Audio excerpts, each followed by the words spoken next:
इस यूनिट में हम सीलिंग फैन और उससे संबंधित परेशानियों को दूर करने की प्रक्रिया के बारे में सीखेंगे।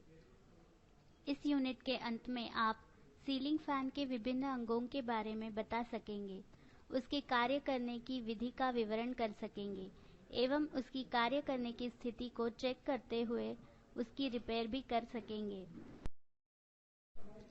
सीलिंग फैन रूम के सीलिंग से नीचे झूलता एक साधन है जो हवा को चारों ओर परिचालित करने हेतु घूमने वाली हब माउंटेड पैडल्स का प्रयोग करता है। फैन की कैपेसिटी सामान्य रूप से उसके स्टीप एवं वॉटेज में स्पष्ट की जाती है। सीलिंग फैन निम्नलिखित विभिन्न भागों से बना हुआ है: ball bearing, stator, motor, plate, bottom canopy, top canopy, spindle, bottom cover, cover fix screw, top cover एवं डाउन रॉड। सीलिंग फैन का कार्य ठंडक प्रदान करने हेतु हवा को परिचालित करना है। चलिए अब हम यह देखते हैं कि हवा को ठंडा लाने हेतु सीलिंग फैन किस प्रकार कार्य करता है। जब आप फैन की स्विच को ऑन करते हैं तो करंट मोटर की ओर बढ़ता है। गोल घूमने की गति को प्राप्त कर उसे फैन के ब्लेड में अंतरित कर देता है। जब फैन के ब्लेड घूमते हैं तो वो हवा को नीचे की ओर धकेलते हैं, जिससे मंद हवा उत्पन्न होती है और हवा चारों ओर सर्कुलेट होने लगती है। चलिए अब हम सीलिंग फैन से संबंधित कुछ समस्याएं एवं उनके समाधान के बारे में चर्चा करें। समस्याएं जैसे फैन का ठीक प्रकार से न चलना, फैन से आवाज आना, ऑन करने पर अत्यधिक लड़खड़ाना एवं मोटर का गर्म होना सीलिंग फैन से संबंधित कुछ आम समस्याएं हैं।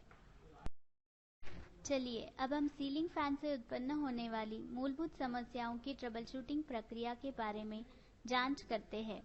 यदि फैन ठीक तरह से कार्य नहीं कर रहा है तो आपको यह सुनिश्चित करना होगा कि स्विच से इलेक्ट्रिकल पावर प्राप्त हो रहा है।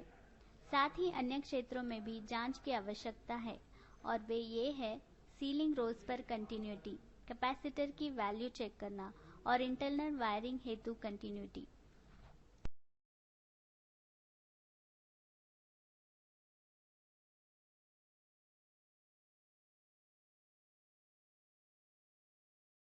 सीलिंग पर कंटिन्यूटी चेक करने के लिए यह आवश्यक है कि आप फैन का पावर बंद करें।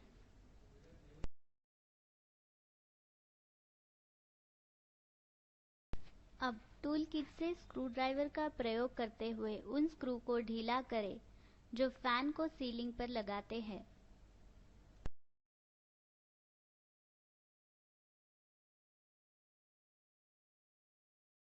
सीरीज टेस्टिंग सर्किट की मदद से सीलिंग रोज पर कंटिन्यूटी को चेक करें।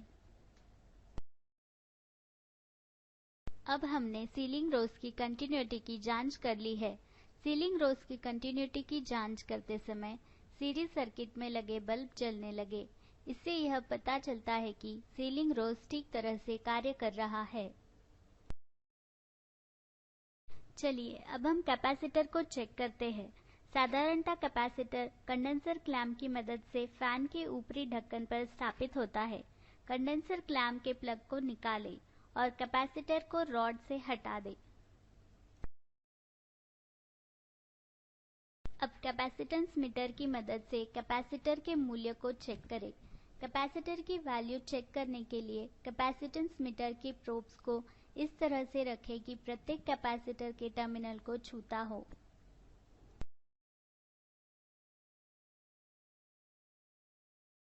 कैपेसिटेंस के अनुसार कैपेसिटर का मूल्य 2.5 माइक्रोफैराड नोट किया गया है।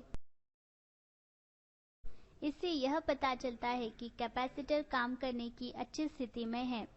यदि कैपेसिटर का मूल्य 2 माइक्रोफैराड से कम हो तो कैपेसिटर को बदलने की आवश्यकता पड़ती है। इसलिए कैपेसिटर को उसकी सही जगह पर पुनः रखें। अब हमने कैपेसिटर के मूल्य का टेस्ट किया और यह पाया कि 2.5 माइक्रोफैराड है। इसका अर्थ यह है कि कैपेसिटर कार्य करने की अच्छी स्थिति में है। इसलिए अब हम इंटरनल वायरिंग की कंटिन्यूटी का चेक करें। फैन की इंटरनल वायरिंग के कार्य को चेक करने के लिए फैन के ब्लेड एवं ऊपरी कवर को निकालें और स्टेटर के इंटरनल वायरिंग को चेक करें।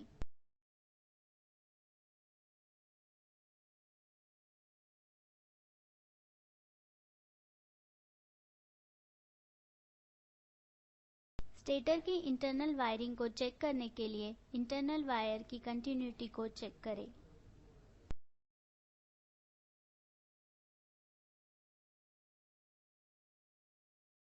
चूंकि सीरीज सर्किट में बल्ब जलता नहीं है, अतः इससे पता चलता है कि स्टेटर का वायर खराब है और उसे नए वायर से बदलने की ज़रूरत है।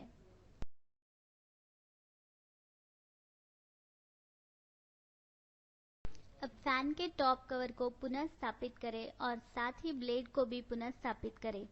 फैन को सीलिंग ट्रोज से जोड़ें और चेक करें कि फैन सही ढंग से कार्य कर रहा है या नहीं।